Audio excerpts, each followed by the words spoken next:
Kesenangan yang dihasilkan oleh kegiatan yang ditujukan untuk menguntungkan diri sendiri ada batasnya. Akan ada perasaan tidak ingin lagi setelah melewati beberapa waktu.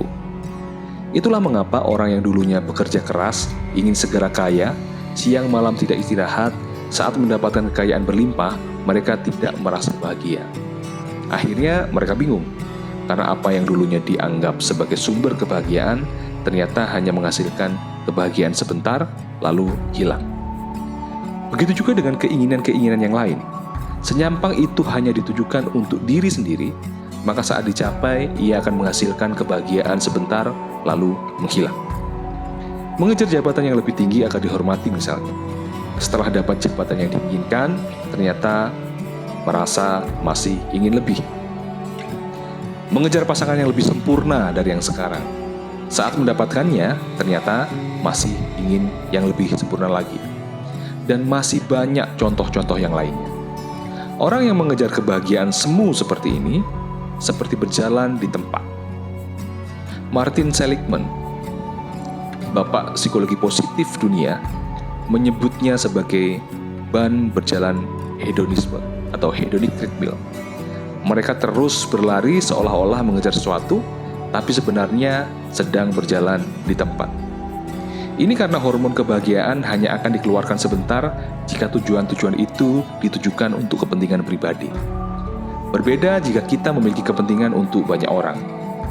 Jika Anda perhatikan, orang-orang yang bekerja untuk kepentingan masyarakat tanpa membawa kepentingan pribadi, mereka cenderung lebih sehat, lebih tegar, lebih semangat, dan sudah pasti lebih bahagia. Mereka juga cenderung jarang sakit, meskipun kerjanya gila-gilaan. Ini karena hormon kebahagiaan meningkatkan kekebalan tubuh dan membuat kerja organ lebih baik.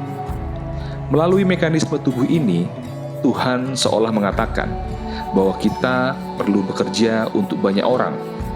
Tidak hanya untuk diri sendiri, tidak hanya untuk kepentingan pribadi, tapi untuk masyarakat luas, untuk orang lain, untuk negara, untuk bangsa, dan bahkan untuk agama. Saya sering menemui orang-orang yang mudah stres, orang-orang yang mengalami gangguan cemas, orang yang mengalami gangguan mood, adalah orang-orang yang memiliki sikap lebih mementingkan diri sendiri daripada orang lain. Meskipun perilakunya tidak melanggar norma masyarakat, tapi biasanya mereka memiliki kepribadian yang tertutup, suka menyendiri, jarang bergaul, kurang berterus terang, memelihara ketakutan berlebihan, mudah berburuk sangka, dan sebagainya. Pokoknya pikirannya hanya tentang aku, dan aku. Sehingga sebenarnya tidak ada obat yang bisa menyembuhkan orang-orang dengan keadaan seperti ini selain merubah sikap, kebiasaan, dan pola pikir. Ini sungguh sulit dibandingkan hanya sekedar minum obat-obatan penurut kecemasan dan depresi. Oleh karena itu, jika Anda ingin bahagia, maka hiduplah dengan benar. Bukan hanya untuk diri kita sendiri, tapi untuk keluarga, untuk masyarakat, untuk negara, dan untuk Tuhan.